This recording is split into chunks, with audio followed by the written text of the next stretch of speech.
Hi friends, welcome to Kalai Samaiyal. இன்னைக்கு வீடியோவில் வந்து பார்த்தீங்கன்னா ஒரு சூப்பரான ரெசிபி பார்க்க போகிறோம். என்னென்னு பார்த்தீங்கன்னா தேங்காய் பால் சாதம். தேங்காயில் வந்து பால் தனியாக எடுத்து அது குக்கரில் வச்சு ஒரு சூப்பரான ரைஸ் செய்ய போகிறோம். ஸோ தேங்காய் பால் சாதம் எப்படி செய்யுதுன்னு இந்த வீடியோவில் பார்க்கலாம். அதுக்கு முன்னாடி நம்ம சேனலை ஃபஸ்ட் டைம் பார்க்குறீங்கன்னா மறக்காமல் நம்ம சேனலை சப்ஸ்கிரைப் பண்ணிக்கோங்க. ஸோ வாங்க வீடியோக்குள்ளே போகலாம். ஃபஸ்ட்டு வந்து பார்த்தீங்கன்னா ஆனியன் வந்து பார்த்தீங்கன்னா ஒரு முழு ஆனியன், பெரிய ஆனியன் வந்து பார்த்தீங்கன்னா நான் இந்த மாதிரி நீள் வாக்கில் சின்ன சின்னதாக சோப் பண்ணியிருக்கேன். பச்சை மிளகாய் ஒரு 3 பச்சை மிளகாய் எடுத்திருக்கேன். பட்டை, ஏலக்காய், கிராம்பு, சோம்பு, பிரியாணி இலை இது எல்லாமே வந்து தனியாக எடுத்துக்கிட்டேன். ஸோ அடுத்து வந்து பார்த்திங்கன்னா கொஞ்சம் கொத்தமல்லி, முந்திரி, இஞ்சி பூண்டு இடித்து வச்சுருக்குது. ஸோ இஞ்சி பூண்டு நீங்கள் டேரெக்டாகவே ஆட் பண்ணிக்கலாம், அப்படின்னா இடிச்சுமே நீங்கள் ஆட் பண்ணிக்கலாம். நான் இடித்து எடுத்துருக்கேன். அடுத்து வந்து பார்த்திங்கன்னா இந்த தேங்காய் பால் சாதத்துக்கு நீங்கள் பாஸ்மதி ரைஸ் இருந்தால் பாஸ்மதி ரைஸ் எடுத்துக்கலாம். இல்லைனா வீட்டில் நம்ம நார்மலாக குக்கிங் செய்கிறதுக்கு என்ன அரிசி யூஸ் பண்ணுறோமோ அந்த அரிசி எடுத்துக்கலாம். நான் அரிசி வந்து பார்த்திங்கன்னா ஒரு கப் அளவுக்கு வந்து கழுவி எடுத்துக்கிட்டேன். ஓகே, நெக்ஸ்ட் வந்து பார்த்திங்கன்னா நான் அரை மூடி தேங்காயில் வந்து பார்த்திங்கன்னா ஒரு 3 பவுல் அளவுக்கு தேங்காய் பால் வர அளவுக்கு தேங்காய் பால் தனியாக பிரித்து எடுத்துக்கிட்டேன். ஸோ அடுத்து வந்து பார்த்திங்கன்னா குக்கரில் தான் நம்ம இந்த தேங்காய் பால் சாதம் செய்ய போகிறோம். ஸோ குக்கரில் வந்து பார்த்திங்கன்னா ஒரு 2 ஸ்பூன் அளவு டீஸ்பூன் அளவு வந்து பார்த்திங்கன்னா நான் நெய் வந்து இதில் ஆட் பண்ணிக்கிறேன். ஸோ நெய்யில் வந்து பார்த்திங்கன்னா முழுசாக வந்து ஒரு 5-6 முந்திரி போட்டு நான் நல்லா வறுத்து மீடியமாக அந்த பொன்னிறம் வர வரைக்கும் முந்திரி நல்லா வறுத்து தனியாக எடுத்து வச்சுக்கிறேன்.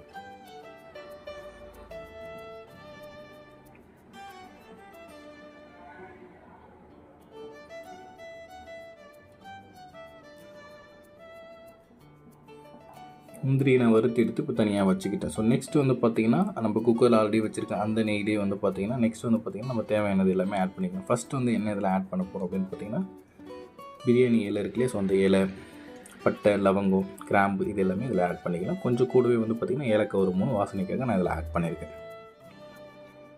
ஸோ அடுத்து வந்து பார்த்திங்கன்னா நம்ம நீள் வாக்கில் கட் பண்ணி வச்சுருக்கேன் அந்த வெங்காயத்தை இதில் இப்போ ஆட் பண்ணிக்கலாம்.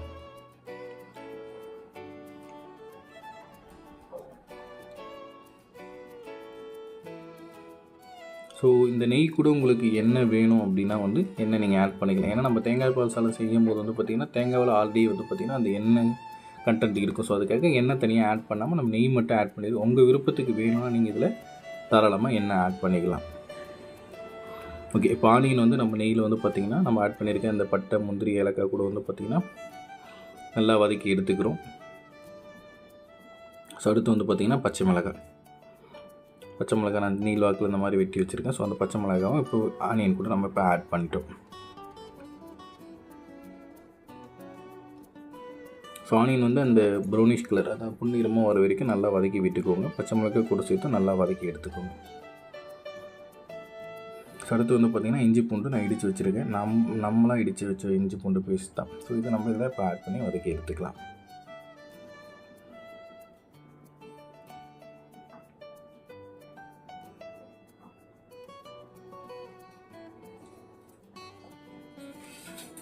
ஸோ இந்த தேங்காய் பால் சாதத்துக்கு மெயின் வந்து என்னென்னு பார்த்தீங்கன்னா நம்ம முந்திரி, ஏலக்காய் எது போட்டாலுமே வெங்காயம் எது வதக்கி எடுத்தாலுமே வந்து பார்த்திங்கன்னா அந்த ப்ரௌனிஷ் கலர்லேயே நம்ம எல்லாத்தையுமே இது பண்ணிக்கிறோம். ஏன்னா இது தீய ஆரம்பிச்சிருச்சுன்னா அந்த டேஸ்ட்டு மாறிடும். ஸோ அது மாறாமல் இருக்குன்னா ரொம்ப கேர்ஃபுல்லாக மீடியம் ஃப்ளேமில் இது எல்லாமே வதக்கி எடுத்துக்கோங்க.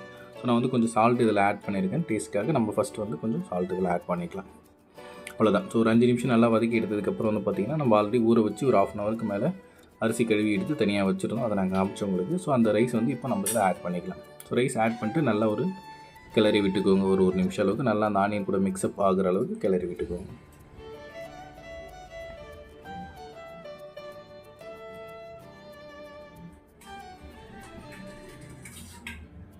ஸோ நெக்ஸ்ட்டு வந்து பார்த்திங்கன்னா இந்த ரைஸ் கூட நம்ம வந்து பார்த்திங்கன்னா தேங்காய் பால் நம்ம தனியாக வச்சுருக்கு இல்லையா, ஸோ தேங்காய் பால் இப்போ இதில் ஆட் பண்ணிக்கலாம். ஸோ 1 கப் பவுல் அளவுக்கு நான் ரைஸ் எடுத்துருந்தேன் அப்படின்னா 3 கப் அளவு வந்து பார்த்திங்கன்னா தேங்காய் பால், அதை 2 மடங்கு வந்து நம்ம எடுத்துக்கணும். ஸோ 1 கப்பு நம்போது வந்து 1.5 கப்பு தேங்காய் பால் வேணும். அப்போ 1 கப்பு ரைஸ்க்கு வந்து பார்த்திங்கன்னா 3 கப்பு நான் எடுத்துருக்கேன்.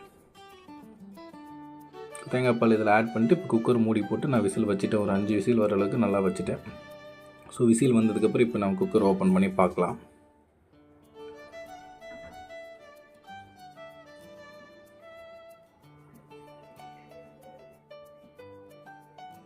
ஸோ ரைஸ் வந்து பார்த்திங்கன்னா ரொம்ப சூப்பராக ஸ்டீம் ஆகிருக்கு, நீங்கள் பார்த்தாலே தெரியும். ஸோ அந்த 5 விசில் விட்டிங்கன்னா ரைஸ் வந்து ரொம்ப பலபலன்னு வெந்திருக்கும். ஸோ இதில் என்ன அப்படின்னா தேங்காய் பால் வந்து நல்லா அதில் மிக்ஸ்அப் ஆகணும்.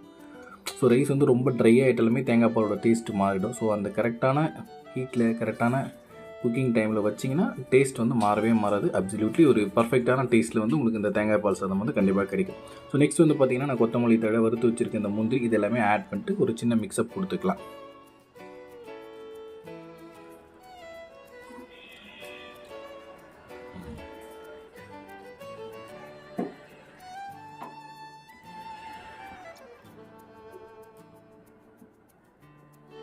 ஸோ இது நல்லா கிளறி விட்டுக்கோங்க. அந்த கொத்தமல்லி, முந்திரி இது எல்லாமே நல்லா மிக்ஸ்அப் ஆகிறது நல்லா கிளறி விட்டுக்கோங்க. அது இல்லாமல் தேங்காய் பால் வந்து ஏதோ ஒரு இடத்துல வந்து பார்த்திங்கன்னா ரொம்ப அதிகமாக இருந்தாலுமே நீங்கள் நல்லா கிளறி விட்டிங்கன்னா எல்லா ரைஸ் கூடயுமே நல்லா மிக்ஸ்அப் ஆகிக்கும்.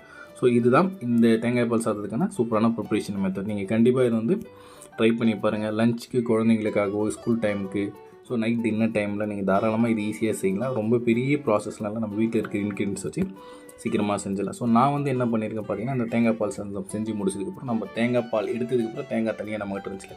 ஸோ அது கூட வந்து பார்த்திங்கன்னா கொஞ்சம் நிலக்கடலை வறுத்து அந்த பச்சை மிளகாய் ஆட் பண்ணி கொஞ்சம் இஞ்சி பூண்டு இதெல்லாமே ஆட் பண்ணி வந்து பார்த்திங்கன்னா சட்னியும் தனியாக ரெடி பண்ணியிருக்கேன். அதை வேஸ்ட் பண்ணாமல் சட்னியுமே இந்த ரைஸ் கூட சைட் டிஷ்ஷாக வேணும்னா நீங்கள் வச்சு சாப்பிடலாம். ஏன்னா ஸ்வீட்னஸாக தான் இருக்கும். கொஞ்சம் காரம் சேர்த்து சாப்பிடணும்னு நீங்கள் விரும்புனீங்கன்னா அந்த சட்னியாகவே மாற்றிக்கலாம். ஸோ நான் அதை வேஸ்ட் பண்ணாமல் சட்னியாகவே ரெடி பண்ணியிருக்கேன். ஸோ அதை உங்களுக்கு காமிக்கிறேன்.